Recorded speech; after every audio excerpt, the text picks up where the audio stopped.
แนะนำเนาะถ้าว่าไผยังมาลินมาเที่ยวเมืองสมุยแขวงสารวันพี่น้องเนาะก็มาลินมาเที่ยวได้มาลินมาเที่ยวได้ในช่วงนี้แห่งงามพี่น้องตามบริเวณนี่ก็คือบริเวณท่าน้ำที่ว่าชาวบ้านเขาเจ้าอาบน้ำนะชาวบ้านเขาอาบน้ำกันพี่น้อง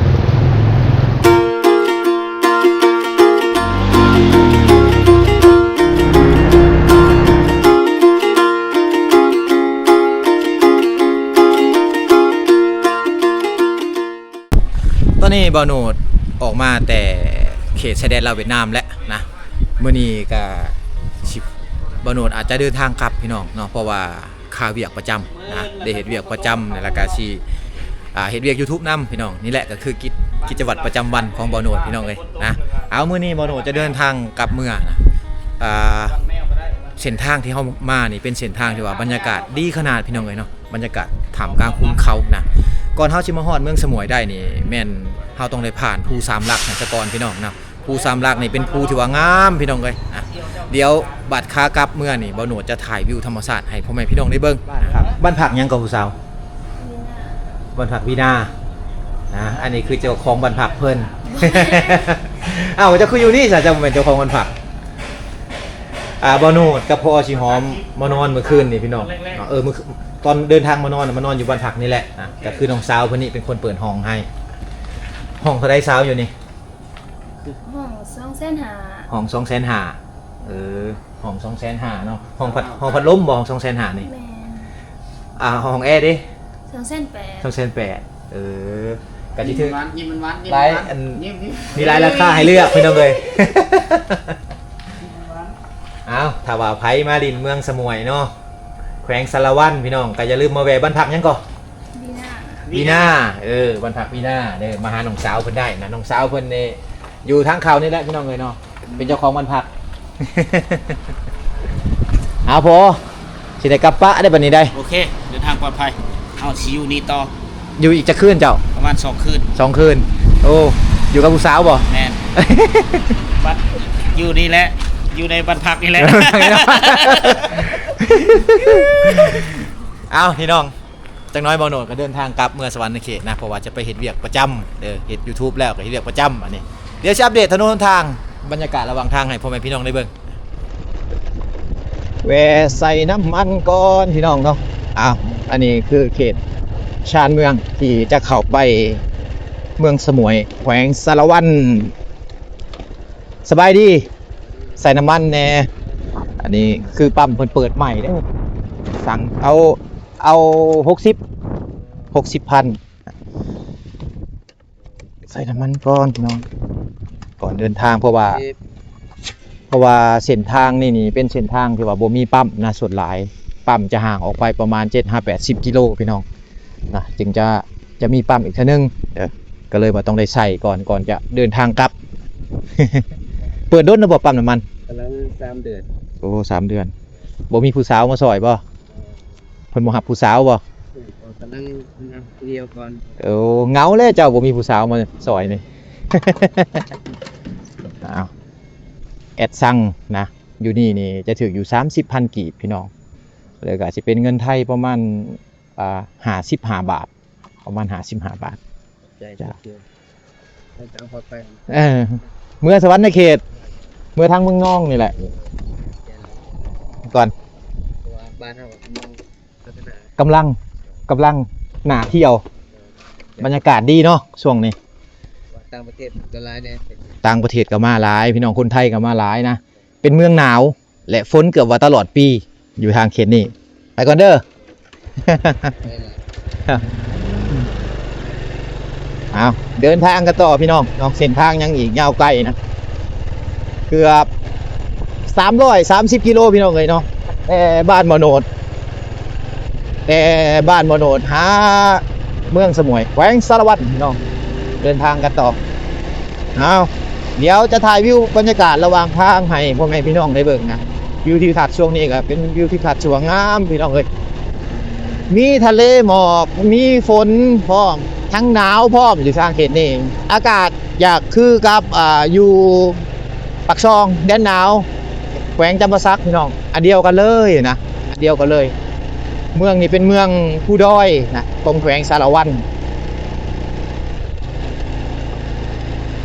เส้นทางที่มาก็จะขึ้นตามภูตามผาพี่น้องเลยเนาะขึ้นตามภูตามผาเลาะเรียกไปตามชายแดนลาวเวียดนามนะเส้นทางเส้นนี้เป็นเส้นทางสายหลักที่เขาไว้ใส่ขนส่งสินค้าไทยไปเวียดนามพี่น้องสินค้าลาวไปเวียดนามเวียดนามขายเขาลาวนะก็ใส่เส้นทางเส้นนี้พี่น้องเลยไปด่านละไลหรือว่าใครจะเดินทางไปเวียดนามใต้ก็ใส่เส้นทางเส้นนี้คือกันนี่อันนี้คือรถเวียดนามเป็นรถเมล์นะนี่รถเมล์เวียดนามจะใส่เส้นทางสายหลักทางเส้นนี้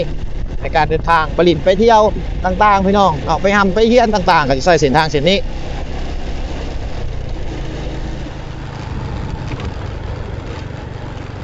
อยู่ในกล้องอาจจะบ่งามปานใดพี่น้องแต่ว่ามาเบิ่งตัวจริงแล้วป้าทำงามเลยทิวทัศน์ธรรมชาติระหว่างทางเป็นภูเขาสูงชันภูเขาทั้งหน้าเนี่ยก็จะเป็นภูเขาที่ว่าเชื่อมต่อกับเมืองดักจึงแขวงเซกองพี่น้องเนาะถามไปนี่ก็จะเป็นเมืองดักจึงเลยพี่น้องเลยเนาะแขวงเซกองนะแต่ว่าเส้นทางเส้นนี้มันจะบ่ไปฮอดพุ่นพี่น้องเลยมันจะเข้าไปตัวเมืองสารวันพุ่นแขวงสารวันพี่น้องเส้นทางลาดยางเส้นนี้เนาะก็สิมีบางจุดที่ว่าเป้เพ่สิมีบางจุดที่ว่าไปสะดวกสบายพี่น้องถนนหนทางที่เราจะขึ้นมาทางเมืองสมวยเหมาะแก่การที่จะไปดินไปเที่ยวพี่น้องไปมักแอดเวนเจอร์มักไปเที่ยวต่างๆก็ใส่เส้นทางเส้นนี้ได้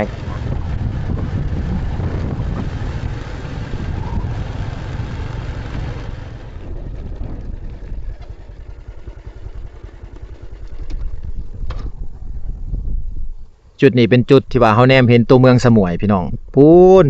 ตัวเมืองสมวยอยู่เบื้องพุ่นพี่น้องเนาะแนมไปเห็นแต่โรงเรียนมัธยมนะของเมืองสมวยอันนั้นจะเป็นโรงเรียนชนเผ่าพี่น้องอยู่กินนอนอยู่นั่นได้นะเพิ่นเฮ็ดเป็นหอพักอยู่สำหรับนักเรียนชนเผ่าอยู่เขตใกล้ๆอยู่เขตข้างในชายแดนลาวเวียดนามนะบ่มีโอกาสที่ว่าจะได้เข้าไปเรียนอยู่ในเมืองก็สิได้เรียนอยู่นี่แล้วก็นอนอยู่นี่ได้พี่น้องเอ้ยเนาะนี่บรรยากาศข้างหน้านี่แม่นทั้งหมดเลยนะเมืองสมวยก็อยู่ท่ามกลางภูเขาแบบซี่แหละพี่น้องเอ้ยเนาะอยู่ท่ามกลางภูเขาแบบซี่ออกไปทางพูนพวกก็สิออกไปเวียดนามเด้อข้ามพูนนั้นออกไปเวียดนามหรือว่าชายแดนละไลนั่นเองเส้นทางขึ้นภูสามลักพี่น้องเนาะเป็นเส้นทางภูคอนกรีตเป็นที่เรียบร้อยแล้วได้แต่เมื่อก่อนบ่โนดมาในเส้นทางเส้นนี้เป็นเส้นทางที่ว่ายากอันนี้ขึ้นภูสามลักนี่ทางนี้เป้เพหมุนมันเลยพี่น้องเนาะการขนส่งการไปมาอยู่ทางเขตนี้ก็ยุ่งยากในช่วงนั้นนะแต่ว่ามาในปัจจุบันเนี่ยโอ้ดีมาแล้วพี่น้องเนาะเส้นทางก็ดีแล้วนะบรรยากาศระหว่างทางก็งามพี่น้องคักนะบรรยากาศยอมรับว่าเป็นบรรยากาศที่ว่าคักอะไรพูดภูข้างหน้านี่เนาะเป็นสายภูที่ว่าขันระหว่างเมืองเซกองกับเมืองสมวยพี่น้องเลยเนาะว่าคักๆเลยพี่น้องพูดสายภูข้างหน้านี่บรรยากาศดีขนาดเข้ามาในช่วงฤดูฝนแบบซี่นี่แห้งบรรยากาศดีคักตื่มพี่น้องเนาะแนะนำเนาะถ้าว่าไผยังมาลินมาเที่ยวเมืองสมวยแขวงสารวันพี่น้องเนาะก็มาลินมาเที่ยวได้นะมาลินมาเที่ยวได้ในช่วงนี้แห้งงามพี่น้องทางไปทางมาก็ถือว่า70%ที่เป็นทางยางนะทางเปก็30%พี่น้องเลยโอ้ยบากงามเลยพวกภูเขานี่แนมไปจนสุดสายตาพี่น้องเนาะแนมไปจนสุดสายตาเลยนะ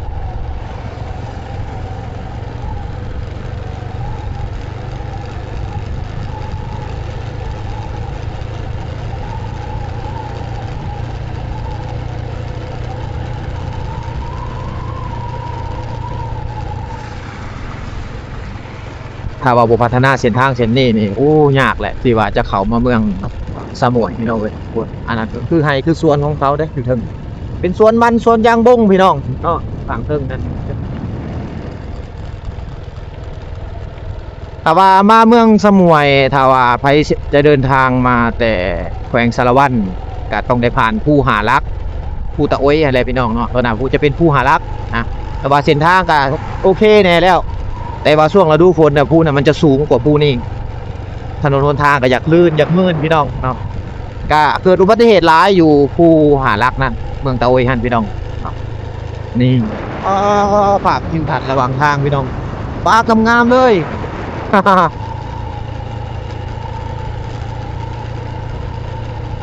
ภูเขาแนมจนสุดสายตาเนาะภูหน่อยนี่เหยียดยาวจนฮอดตัวเมืองสารวันบ่ได้พี่น้องเนาะหรือว่า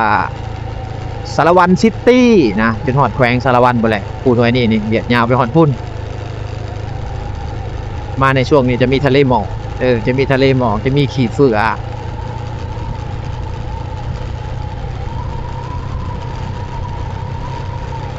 เอาเป็นวิวระหว่างทางถือว่าโอ้บรรยากาศดีพี่น้องโน่นก็จะจอดรถถ่ายทำให้พ่อแม่พี่น้องได้เบิ่งคักๆอยู่ต่างแต่ว่าทางมันเป็นทางที่ว่าอันตรายนะอย่ารถทางหลังลงมาแต่คอยเด้ลงมาแต่โน่นสูงพี่น้องมันเบรกบ่อยู่ได้เกิดอุบัติเหตุได้พี่น้องนะฉะนั้นก็เลยว่าบ่ได้จอดถ่ายทำให้พ่อแม่พี่น้องได้เบิ่งอาจจะถ่ายทำวิวระหว่างทางแบบซี่ให้ได้เบิ่งเอาอันนี้ก็สุดทางคอนกรีตแล้วบัดนี้ก็สิเข้าทางเปๆหน่อยนึงแล้วก็สิเข้าทางย่างพี่น้องเนาะข้างแล้วนี่เป็นส่วนเป็นไห่ทั้งหมดนะไห่อยู่ใกล้ๆเนี่ยเฮาจะบ่เห็นแล้วผู้คนเนาะเขาจะเข้าไปอยู่ในพุ่นแหละพี่น้องเนาะเฮ็ดสวนเฮ็ดไห่อยู่ข้างในเลิกนะอยู่ข้างในเลิกพุ่นแหละ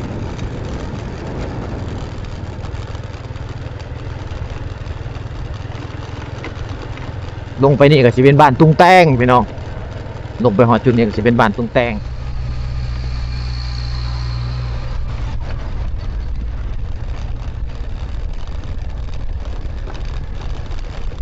เอายางบงไปขายบ่ไปขายยางบงบ่ ทางเขตนี่แมนเขาจะใส่รถไถซิ่งรถซิ่งกันพี่น้องเนาะไปขายยางบงนะเพราะว่ามันเป็นเขตผู้ด้อยพี่น้องต้องได้ใส่รถไถอันนี้รถไถคอยาวรถไถเดินตามจะลำบากนะมันจะบ่มีเกียร์ที่ว่าจะบืนโน่นบืนผู้แบบซี่พี่น้องอ้าวคนเขตนี่ก็เขตยางบงขายไปขายยางบงทางยากเลยพุดรถบรรทุกมาเลยพี่น้องเลยเนาะขี้ฝุ่นกึ้มเลยแหละ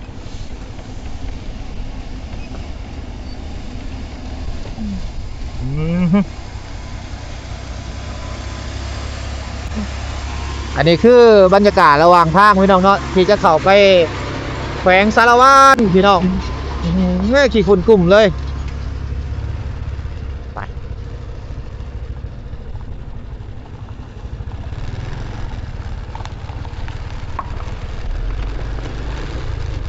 เราก็เดินทางพี่น้องเส้นทางแบบซี่นี่ยังเป็นเส้นทางที่ว่ากำลังพัฒนานะแปลงไปตลอดเหมือนกำลังเส้นทางยางใหม่หมดเลยได้พี่น้องเนาะเส้นทางเส้นนี้กำลังจะเป็นเส้นทางยางใหม่ทั้งหมดถ้าว่าเข้ามาเขตชายแดนลาวเวียดนามแบบนี้ก็สิได้เห็นรถบรรทุกหลายพี่น้องในช่วงนี้ช่วงที่ว่าน้ำมันราคาแพงสูงๆเนี่ยเขาเจ้าก็จะหยุดขนส่งแล้วพี่น้องเนาะแต่ว่าช่วงนี้น้ำมันคงที่และอยู่ฝั่งลาวฮอกะสิประมาณ55 บาทพี่น้องแต่เมื่อก่อน60-70 บาทพุ่นนะต่อ1ลิตรนะน้ำมันก็แพงแน่ช่วงนั้นช่วงนี้ก็คือว่ากลางๆมาแล้วรถขนส่งก็แล่นคือเก่าตามปกติพี่น้องเนาะเส้นทางก็สิประมาณนี้แหละแต่บนอดประทับใจอย่างเดียวนะก็คือวิวทิวทัศน์ระหว่างทางพี่น้องเป็นวิวทิวทัศน์ที่ว่าโอ้บรรยากาศงามมาลีภูเขาคุ้นเขาเลยนะคุณข้างหน้านี่ว่างามเลย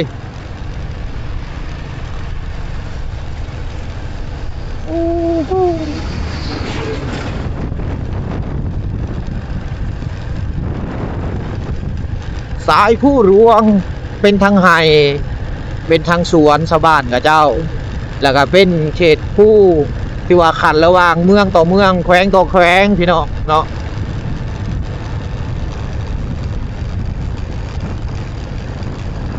วักงามพี่น้อง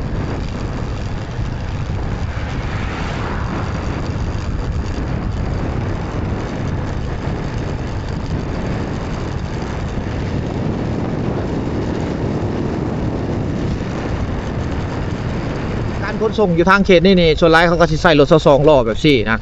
ในการขนส่งสินค้าต่างๆรถแบบนี้แหละ เอาอีกปล่อยขี่มาได้เชียวพี่น้องเนาะมาทางเขตนี้เป็นเขตที่กำลังเริ่มพัฒนาเป็นเขตที่กำลังเริ่มพัฒนา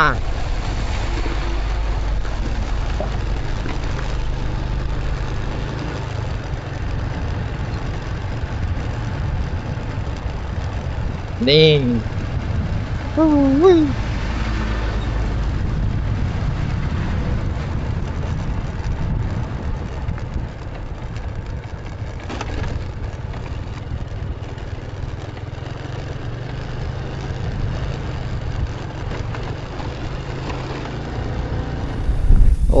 ไม้อันนี้คือไม้เพิ่นจะเอาไปเฮ็ดหัวสวนเพิ่นได้พี่น้องนี่เขาเจ้าเกียมไว้เนาะในช่วงนี้เป็นช่วงที่ว่าเขากำลังเฮ็ดหน้าเฮ็ดไห่ต่างๆนะฉะนั้นเขาจะเอาไม้อันนี้แหละไปเฮ็ดหัวตันไว้ไว้งัวไปกินเครื่องปลูกของฟังกับเจ้าพี่น้องเนาะอันนี้ไม่พุ่งไม่พางเด้อพี่น้องหาได้ตามหัวผู้ตามลำแม่น้ำต่างๆมันจะมีหลายนะแต่ว่าทางบ้านเฮานี่เขาแม่นจากได้ก็ต้องได้ซื้อเอาได้พี่น้องเลยเนาะมันบ่ค่อยมีได้แบบนี้เอาอันนี้คือวิถีชีวิตหรือว่าหัวคิดประดิษฐ์สร้างของคนในเขตชนเผ่าของลาวเฮาพี่น้องเลยเนาะบ่ได้เสียเงินนะเอามาได้ให้แต่สวนกับเจ้าอันนี้คือแม่น้ำเซละมังเด้อพี่น้องเนาะถ้าว่าเฮาขึ้นมาทางเขตเมืองสมุยแม่น้ำเซละมังจะเป็นแม่น้ำทรายน้อยๆนะแต่ทางเขตนี้น้ำยังบ่ทันท่วมเลยพี่น้องเนาะสายน้ำอยู่ทางเขตนี้จะประมาณนี้พี่น้องฝนกระตกตามปกตินะแต่ว่าเขตเขาอยู่ที่เป็นเขตที่ว่าผู้สูงผู้ด้อยพี่น้องฉะนั้นเนี่ยเวลาน้ำมานะน้ำมาไหลลงมาก็น้ำจะไหลลงไปทางใต้เฮาพุ่นแหละพี่น้องเนาะไหลลงไปทางลาดต่ำพุ่นแหละพี่น้องฉะนั้นทางเขตนี้จะบ่ค่อยมีน้ำใส่หลายเขาจะตันน้ำไว้ใส่นะอันนี้คือสายน้ำเซละมังตามบริเวณนี่ก็คือบริเวณท่าน้ำที่ว่าชาวบ้านเขาจะอาบน้ำนะชาวบ้านเขาอาบน้ำกันพี่น้องก็น้ำโบสูงนะยังใสเป็นตาอาบเป็นตาหลินอยู่พี่น้องนะอันนี้คือวางหาอยู่หากินของชาวบ้านเขาเจ้านะเป็นแหล่งน้ำธรรมชาตินี่แม่นหมดเลยพี่น้องพุ่นฮอดพุ่นเลยชาวบ้านเขาจะกันน้ำไว้เพื่อว่าเอาไว้ใส่เอาไว้ใส่ในยามที่ว่าน้ำขาดเคินพี่น้องคือช่วงนี้แหละพี่น้องเลยเนาะที่ว่ามันบ่มีน้ำเอาเป็นวางอาบน้ำถ้าบ่มีน้ำดื่มน้ำกินกะบางคนเขาก็ใส่น้ำนี่แหละในการดื่มในการกินแล้วไปใส่เครื่องกันตร้องพี่น้องนะที่เขาซื้อตามโครงการตามท้องตลาดต่างๆ